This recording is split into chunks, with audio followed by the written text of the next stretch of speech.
Welcome back to Your Health, Your Choice. We're so pleased that you're joining us for part 3 today of our series of Getting to Know Dr. David. My name is Shari Kulanu. I'm the executive producer. I'm also Dr. David's sister, and I will be interviewing him today as we get to know Dr. David even more. David, I really want to talk about the progression of your career. When you opened Holistic Pediatrics in 2005, you were a solo practitioner with 2 or 3 employees working for you at the time. Fast forward to now, in the holistic pediatrics and family care portion of the practice, the general medical practice, you have 4 other providers that are working with you and under you. You have a staff of almost 20. You've started a family medical cannabis clinic where you have other providers that are evaluating and certifying medical cannabis patients, and you have staff that work over there. It's been incredibly inspiring to watch you bring other people into the fold and help them develop and grow and incorporate some of the philosophies that you use. Share with us a little bit about that experience and how you imagine that will be able to grow even further through Dr. David, MD. Recognizing that I have both a unique perspective, but as well as a unique way of practicing medicine. And I realize that's the type of thing that really can inspire other people. Approximately 8 years ago or so, I became an assistant professor at the University of South Florida in the College of Nursing.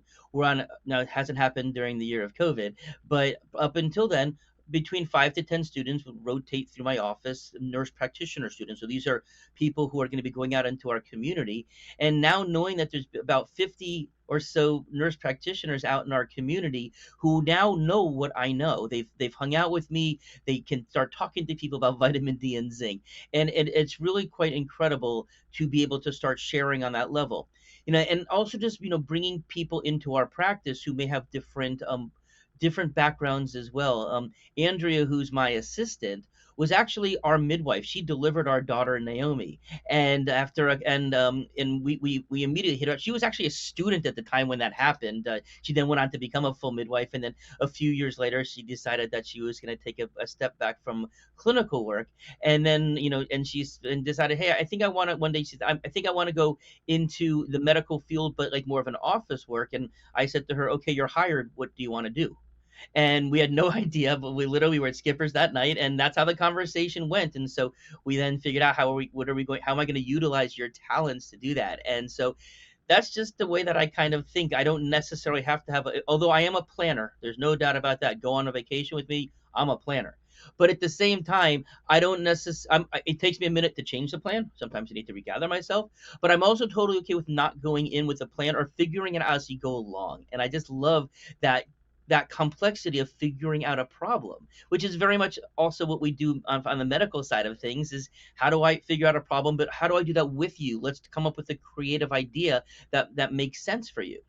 And now to have the opportunity, which I'm so happy to have multiple providers who are working with us. Many of them, more than half of them have been friends of mine who I brought into the practice because they knew me personally. And even if I would have not necessarily been how they would have originally approached medicine, they've kind of, because they knew me, they became to trust me. They're like, oh, this is something that I'm actually kind of comfortable doing, to have a Dr. Pila as a mainstream family medicine doctor who felt comfortable coming on board doing medical cannabis, which was certainly far away from what he ever would have done before. And now to have the opportunity to educate so many more people. Obviously I stand behind my philosophy and my medical approach.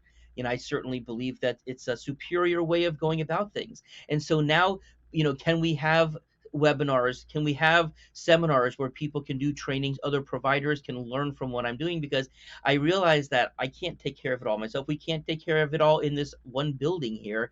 And so how can we share the knowledge, and how can we share the love? And that is such an important thing, because I believe all people should be able to have access to what we're doing here. And I realize that not everybody can, but the more providers that are out there who are taking this philosophy, the more likely that they can. It also provides an opportunity from a socioeconomic standpoint to offer the information that you have, the approach that you have, the knowledge, the philosophy. It allows you to be able to offer that to people on a variety of socioeconomic scales, which I think is also incredibly exciting. Yeah, and that's really important for me, and why a part of why I'm doing these videos, and why we're going to delve much more into some of these topics, because I realize that that's information that they can learn for themselves. That this is information that they can share with their providers. Hey, I know that this isn't exactly where your philosophy is at, but hey, there is this board certified pediatrician with 20 years of experience who's having tremendous success. He really speaks to me. Could you perhaps give a listen to this, see where he's coming from, see the science that's behind everything that is done, and you'll start to get more of a sense of that. So I think it also can empower people who don't have access to me directly to be able to then explore it further also. To drop in a little bit personally, I'm wanting to know how it makes you feel at this point in your career and in your life to know that you have been such an inspiration to so many people and that you're now opening up this new platform where you're going to be able to reach so many more people. How does that touch you? How does that make you feel? It's incredibly gratifying to be able to have this level of influence and being experiential for so many people, because I realize that it gives them the opportunity to more be out there for themselves and to advocate for their own selves. And I realize that not everybody is going to agree with me. Not everybody is going to agree with every take. There will be people who may be very appreciative of the way I approach something, but may not be so appreciative to something else. But that's okay, because as long as I'm true to myself, and as long as I'm putting out there for people to be, it's obviously very exposing to have these types of conversations, to have these videos out there. But I think as long as people are able to see the intention of what this is all about, and maybe it'll change minds out there. Maybe it'll change lots of minds. Maybe people will be able to say, "Hey, there are other ways of handling this thing. Medicine, healthcare could be done in a different way, where people could be satisfied and feel gratified for what they're doing." And so, anything that I can do to lead as an example, I just want to take that opportunity to do that. I like that you started talking about how you came to understand the concept of holism as it applies to your medical practice. Tell us about holistic medicine as you understand it and how it brought you to the point that you are now. Yeah. So there's a couple aspects to that. So, of course, first and foremost, what I spell whole and holistic with a W, to really express the holism of this. And when you're taking into account, you can't just be taking into account one thing. Everything needs to be taken into account. The individual body, their family situation, their social situation, the world, the environment, the what we're exposed to. That all goes into the whole that we are. But also, the holism is about us individually being able to recognize what our strengths and our weaknesses are, what we're able to kind of give to the world and share with the world, what our own individual gifts are, because that's part of the whole who we are. And that's also kind of what is part of the holistic planet that we're all living on and we're all sharing on together as well. And when people start to realize that we're really all in this together, that actions and being reactions, or whatever action somebody brings, there's some opposite reaction somewhere in the world that's happening as well. And so we're all part of this community.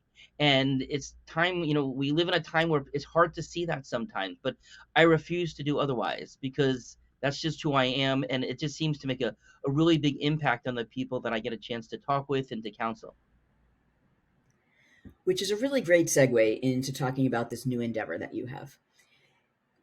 You've talked to me about wanting to be able to reach a much broader audience and to be able to build a community much beyond just the community in Tampa and in Florida regarding your patients and that you've built there.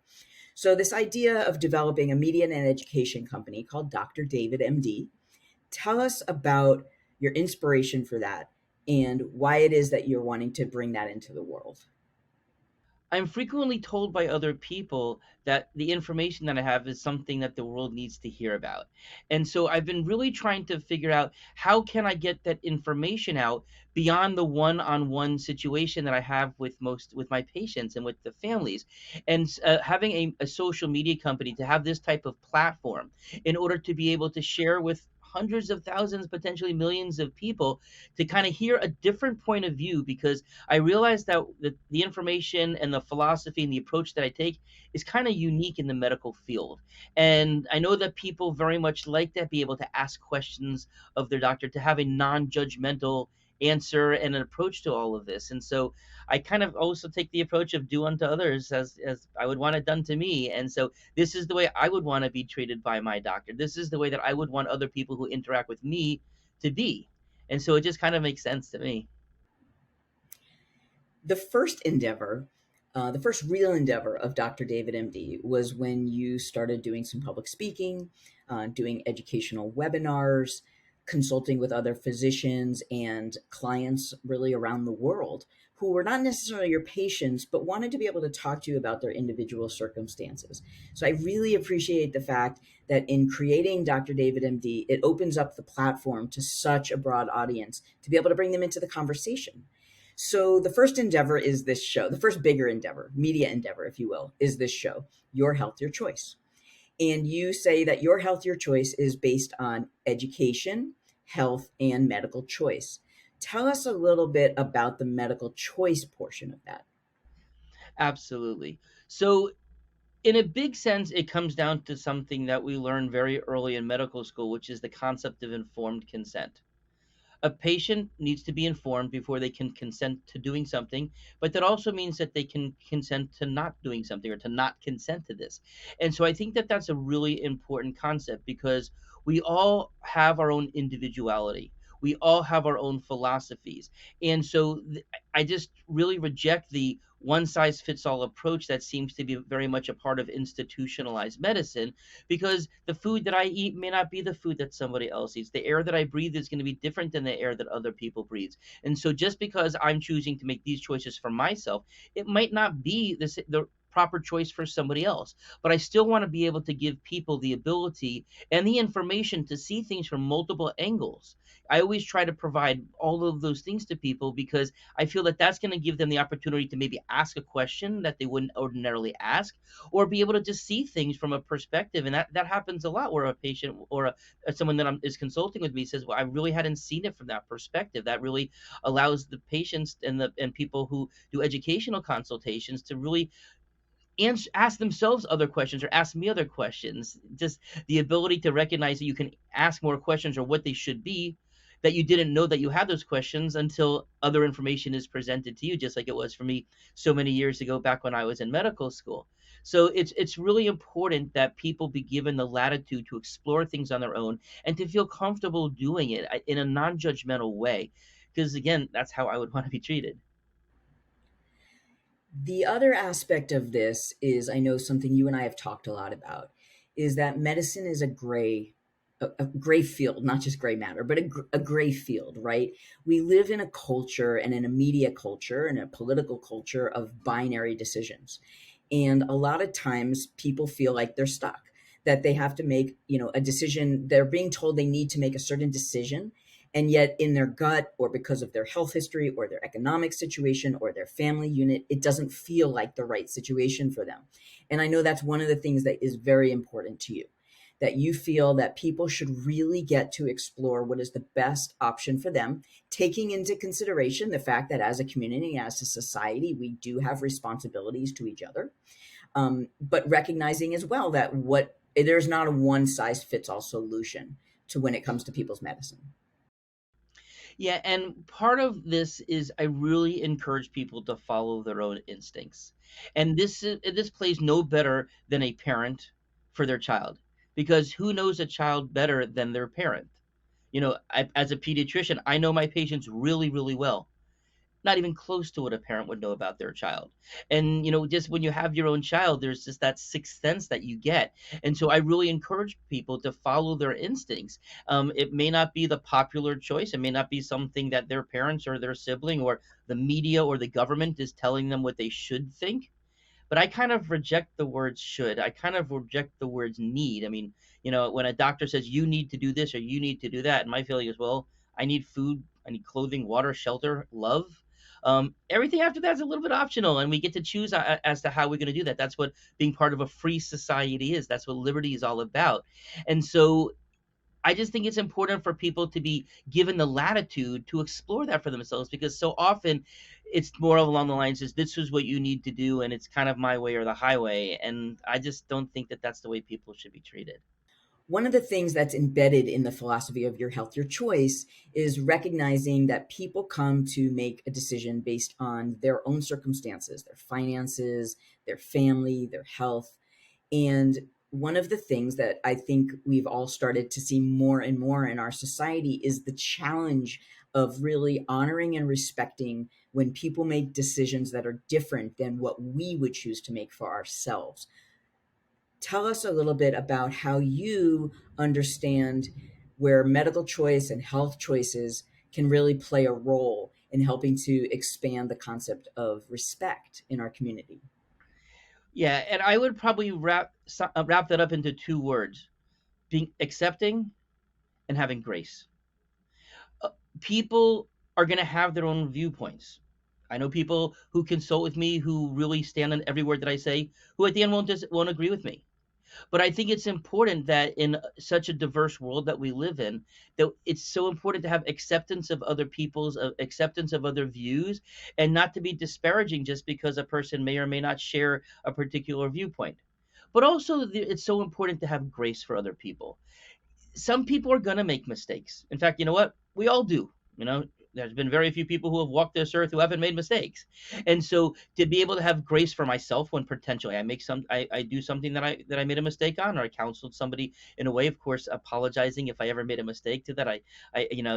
Saying I don't know as a very important phrase, that if don't make something up to make just to make it sound good. But also to have grace on other people, that again, if they're not going to share the same viewpoint, it doesn't mean that they're necessarily wrong. They may be totally right for their situation. But it's just so unfortunate because we live in this world that if you don't adhere to my philosophies, the typical thing is you're canceled. You're written off. You've taken a situation where you're almost being disrespected. And you can't disrespect somebody and then also expect respect back at you. And so again, these are things that I would want people to do for me. So I want to lead by example, and I think that's really important. And I can say, having both worked with you in your medical practice, um, one of the things that has been amazing to watch really for the last 15 plus years of holistic pediatrics and family care and holistic release, the medical cannabis division of that, is how you welcome into the fold people who have completely different backgrounds, completely different personal, political affiliations, personal philosophies, family life circumstances. I can walk into your office and see an array of people sitting in your office who feel safe, who feel like they are at the right place.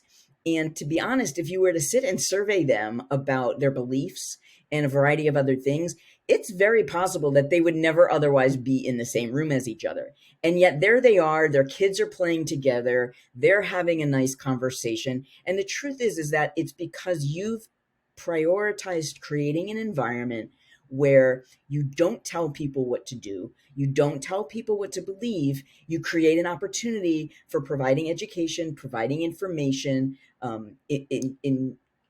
encouraging curiosity, and you also ask that of yourself, which I think is a very unique quality to find in a physician with the type of experience that you have.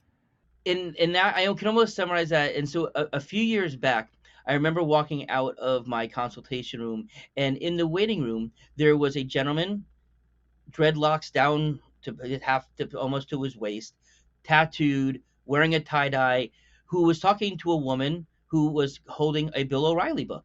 And I really took it. Just kind of like struck me as like, wow, how many other places in the world could this conversation be happening? It's just exactly what you're talking about, that melting pot of the opportunity to bring people together and to see things from other people's point of views just from simply being around us. And I think that's really spectacular, guys. I know both of them. It was a meaningful. I got part of the conversation as well, but this went on for a while, and I could tell from even when I walked in that they had been talking for a while. And so it was such a gratifying situation to be able to realize that we can foster these types of relationships.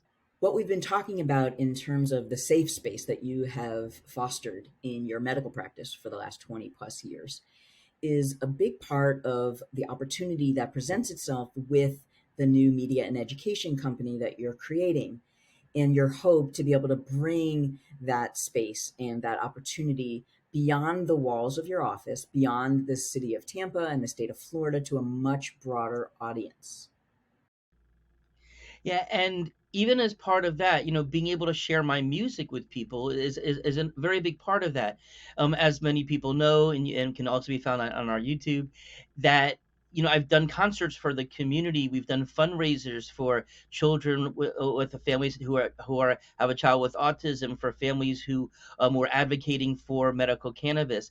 And then even when we started with lockdown, I kind of felt that the most important and the best way that I can share light with people would be to start recording songs and sharing them on YouTube as well. So there were 2 to 3 songs every week that I put out. I think we put out about 12 to 15 songs by the time we were done with it. I was going through some personal issues with our son being in the ICU at the time, but I still felt that was part of my healing process, my way of being at peace with the situation when you're really not in control at all when your child's in the ICU, to being able to welcome Benjamin home with the song, and to be able to just give light and happiness to people, to move words around and kind of making some satire out of it, to change words around to make it more relevant to the situation. And that really is my art. I can't draw worth a lick, but I can certainly I can strum and I can sing and I can write.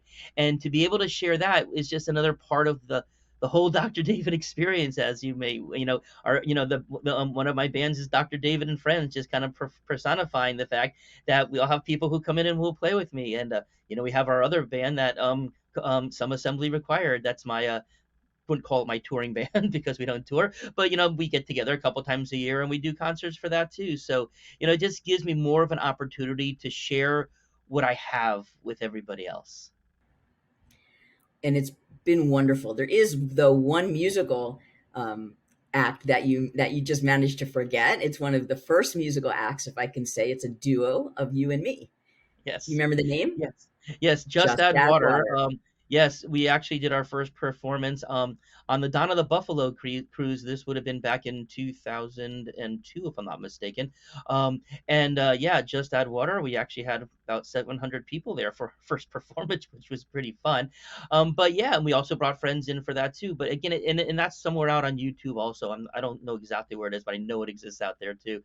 But again, it's just, you know, when you have something to give to the world, share it.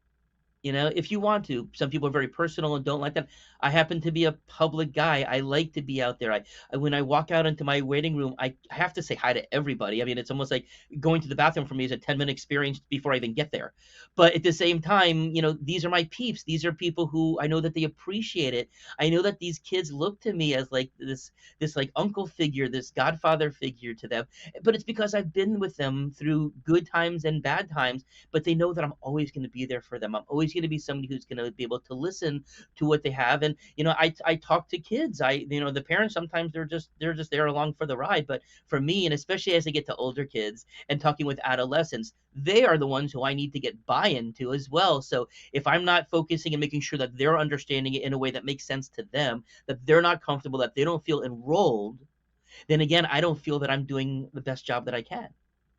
And again, the opportunities that are going to unfold with this new endeavor that you've created of Dr. David, MD, um, to be able to connect, for you to be able to connect using technology, using the internet, to not only connect other people, but for you to be able to connect personally on a much deeper level with so many more people, is just something that I'm so excited that to be on this journey with you. It's been incredible talking to you over this 3-part series. I know that we could go on, and we will. There'll be other episodes where we're going to be, in other episodes, you'll be interviewing experts. You'll be interviewing people in the community. You'll be interviewing former patients and colleagues. And there's also going to be opportunities where I'm going to be interviewing you more about some of the core areas of your expertise. So I look forward to diving into all of that with you. Thank you so much for having me on the front end of the show this time around. Yeah, it's been wonderful. It's been so much fun. I'm so looking forward to see where we're going to take this. I'm looking forward to sharing with all of our viewers, we'll be doing things such as question and answers and being able to be, I want to make this a more interactive experience. I would love for people to make comments in the comments section and give us ideas for shows. This is for you, and as well as it is, for all of our families and all of our audience. But this is for the world, and we can make a difference. I know that we make a difference on a more local level, but we have an opportunity to make a difference on a much more global level, and I'm just so excited for that opportunity. So I hope everybody has a great day, and thank you so much for joining us, and I look forward to seeing you back on Your Health, Your Choice. Thank you, everybody. Please make sure to subscribe to our YouTube channel, find us on social media, and we look forward to seeing you next time.